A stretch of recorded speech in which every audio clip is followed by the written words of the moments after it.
அனைவருக்கும் வணக்கம். அதாவது ஒரு தம்பதியருக்கு ஒரு பெண் குழந்தை, அறிவுள்ள குழந்தை.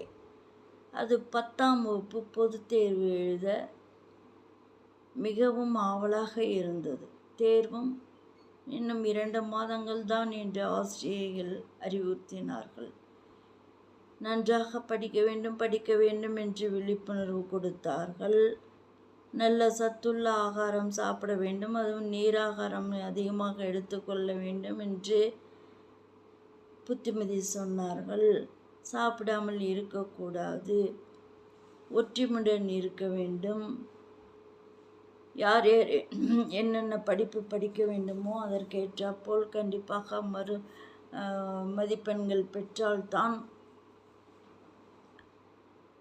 கல்லூரியில் இடம் கிடைக்கும் என்று புத்திமதி சொன்னார்கள். இப்படி ஆசிரியர்கள் எவ்வளவோ புத்திமதியை சொல்லி கொண்டிருந்தார்கள்.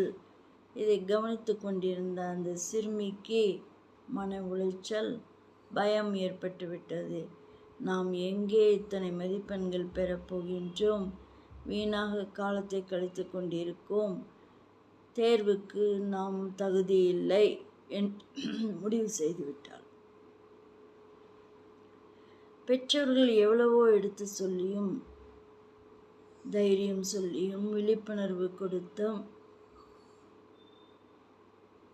தேர்வுகளில் அதிக மதிப்பெண் தேவையில்லை, பாஸ் மார்க் எடுத்தால் போதும் என்றும் சொல்லியும் இந்த சிறுமிக்கு தைரியம் வரவில்லை.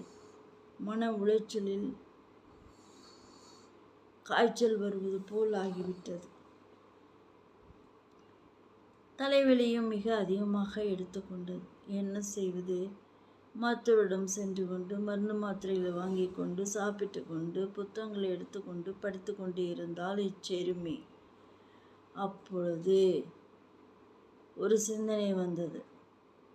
நாம் இப்பொழுது பரீட்சை எழுத வேண்டாம், பிறகு எழுதி கொள்ளலாம் என்று யோசித்தாள். அதை தன் பெற்றோர்களிடம் தெரிவித்தாள்.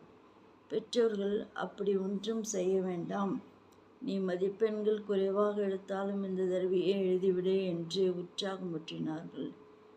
அச்சிறுமியும் பெற்றோர்கள் சொல்படி கேட்டு இத்தனை பரீட்சைகளையும் படித்து பாஸ் செய்து விட்டார். பாஸ் செய்து என்ன பிரயோஜனம்?